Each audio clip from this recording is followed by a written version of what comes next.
NCERT work energy power and question number 6.5। Okay, तो पहला question इसमें ये है, the casing of the rocket in the flight burn off due to the friction at whose expense is the heat energy required for burning obtained rocket और atmosphere. Okay, बोला जा रहा है कि जो रॉकेट का केजिंग पोर्शन है, दैट मीन्स उसका सरफेस है, प्रोटेक्टिंग सरफेस, उसमें फ्रिक्शन की वजह से अगर वो बर्न कर रहा है तो बर्न होने के लिए जो रिक्वायर्ड हीट है वो कहाँ से आ रहा है। ओके, ये क्वेश्चन है हमारा। चलिए तो हम लोग इसको सॉल्व करते हैं, समझते हैं कि जैसे ही बर्न होगा, उसका केजिंग जो पार्ट बर्न होगा, केजिंग सरफेस जब बर्न होंगे, this lead to reduce in the mass of the rocket. Okay, इसके वजह से reduce the mass of rocket. Okay, इसका मास रॉकेट का डिक्रीज करेगा। हमें पता है किसी भी सिस्टम का टोटल जो एनर्जी होता है, टोटल एनर्जी, ओके, क्या total energy is equal to क्या होते हैं, kinetic energy plus potential energy. Kinetic energy कितना, पोटेंशियल एनर्जी कितना, mgh प्लस काइनेटिक एनर्जी कितना, हाफ mv²। तो देखो जब ये मास डिक्रीज करेगा, when mass is decreases then total energy is decreases. ये जो एनर्जी डिक्रीज कर रहा है, ये energy, because energy conserve quantity है, तो जो डिक्रीज कर रहा है एनर्जी, जो लॉस हो रहा है energy, that loss will be converted into burning of gas, burning of gas. Okay, तो ये कहां से आ रहा है, रॉकेट से आ रहा है, एटमॉस्फेयर से नहीं आ रहा है। किससे आ रहा है, रॉकेट से आ रहा है। ओके, ये आ रहा है कहां से, रॉकेट से। कॉमेट, सेकेंड बी क्वेश्चन हम लोग देखते हैं। Comet move around the sun in a highly elliptical orbit. The gravitational force on the comet due to the sun is not normal to the comet velocity in the general at the work done by the gravitational force over one complete cycle of the comet is 0. Why? Okay, तो मैं बता रहा हूँ जो gravitational force होते हैं, this is the conservative force. Gravitational force कैसे force होते हैं, this is the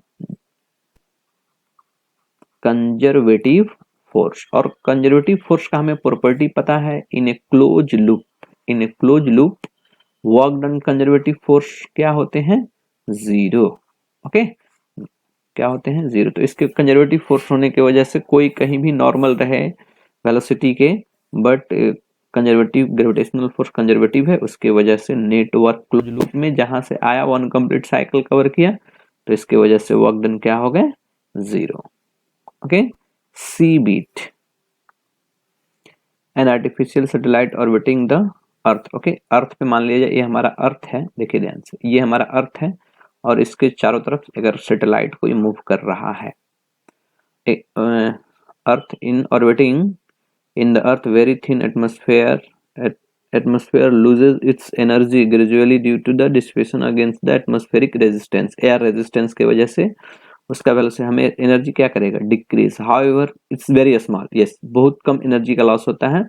Why then does its speed increases progressively? It's come to the closer and closer to the earth। जैसे ये ऑर्बिट, जैसे पास में अगर कोई ऑर्बिट बना दे तो इसका वेलोसिटी और बढ़ जाएगा, स्पीड इसका और बढ़ जाएगा। ऐसा क्यों, तुम्हें पता है जब कोई ऑब्जेक्ट सर्कुलर पाथ पे रोटेट करता है तो उसका टोटल जो एनर्जी है वो हमेशा क्या होता है, कांस्टेंट। टोटल एनर्जी क्या होता है इसका, कांस्टेंट। जब कोई सर्कुलर पाथ पे ऑब्जेक्ट रोटेट करे तो टोटल एनर्जी कांस्टेंट होता है। तो kinetic energy plus total energy is equal to क्या होते हैं, kinetic energy plus potential energy. ये भी क्या हो गया हमारा, कांस्टेंट। अब आप ध्यान से देखो, जैसे जैसे ऑब्जेक्ट अर्थ के पास में आएगा, सैटेलाइट जैसे जैसे अर्थ के पास में आएगा, ये इसका पोटेंशियल एनर्जी क्या करेगा, डिक्रीज। ओके, जब इसका पोटेंशियल एनर्जी डिक्रीज करेगा तो इसके कोरस्पॉन्डिंग, अब बिकॉज ये कांस्टेंट होना है, ये डिक्रीज कर रहा है, तो काइनेटिक एनर्जी क्या करना होगा, काइनेटिक एनर्जी को बढ़ना होगा। ओके, इसके वजह से काइनेटिक एनर्जी क्या करता है, जब कोई सैटेलाइट पास में आए तो इसका काइनेटिक एनर्जी बढ़ते रहता है। Okay, next bit question number D. देखिए नेक्स्ट बिट क्वेश्चन डी क्या है हम लोग देखते हैं। तो next bit question okay, option D में ये हमें कैलकुलेट करना है कि एक आदमी है जो अपने हैंड में 15 केजी का मास लेकर ये मूव कर रहा है, और दूसरे केस में इसी 15 केजी के मास को विथ हेल्प ऑफ रोप ये इस डायरेक्शन में मूव कर रहा है। तो पूछा जा रहा है दोनों case, first and second case में सबसे ज्यादा किस में वर्क करना पड़ेगा।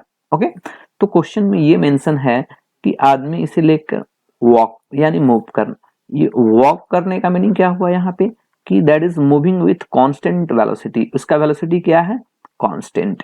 और जब वेलोसिटी को कांस्टेंट बना लिया जाए तो इसका एक्सेलरेशन क्या होगा? जीरो। यानी कि आदमी का जब एक्सेलरेशन जीरो होगा तो किसी भी तरह का फोर्स इस ब्लॉक पे ये नहीं लगाएगा। यानी मैं इस केस में बोल सकता हूं force exerted by man on the block is zero. Okay, तो एट द सेम टाइम जो उसके हैंड की वजह से फ्रिक्शन लगेंगे उस ब्लॉक पे जो किसी फॉरवर्ड डायरेक्शन में कैरी कराएगा, जब फोर्स एक्सर्टेड बाय मैन भी क्या हो जाएगा? जीरो। तो यहाँ पे आप बोल सकते हैं फ्रिक्शन फोर्स भी क्या है? जीरो। जब फ्रिक्शन फोर्स जीरो हो जाएंगे या force exerted by man zero हो जाएंगे तो work done by man in this case हम लोग क्या लिखेंगे? जीरो। बिकॉज ये क्या कर रहा है? वॉक कर रहा है, तो वॉक करने की वजह से उसका एक्सेलरेशन जीरो हुआ, तो नेट किसी तरह का फोर्स इस ब्लॉक पे नहीं लग रहा है। जब फोर्स ही नहीं है तो वर्क क्या लिखेंगे हम लोग? जीरो। ओके, तो फर्स्ट केस हुआ। नाउ सेकेंड केस में क्या बोला जा रहा है कि ये वॉक कर रहा है विथ हेल्प ऑफ रोप, तो इस केस में भी इसका एक्सेलरेशन क्या है? जीरो। तो एक्सेलरेशन जीरो होने का दैट मीन्स ये मीनिंग हुआ कि इस ब्लॉक का भी एक्सेलरेशन क्या है? जीरो। तो अपवर्ड अगर बीडी ड्रॉ करें तो अपवर्ड डायरेक्शन में टेंशन लग रहा होगा और डाउनवर्ड डायरेक्शन में क्या लग रहा होगा? That is the mg। Okay, downward direction में mg लग रहे होंगे।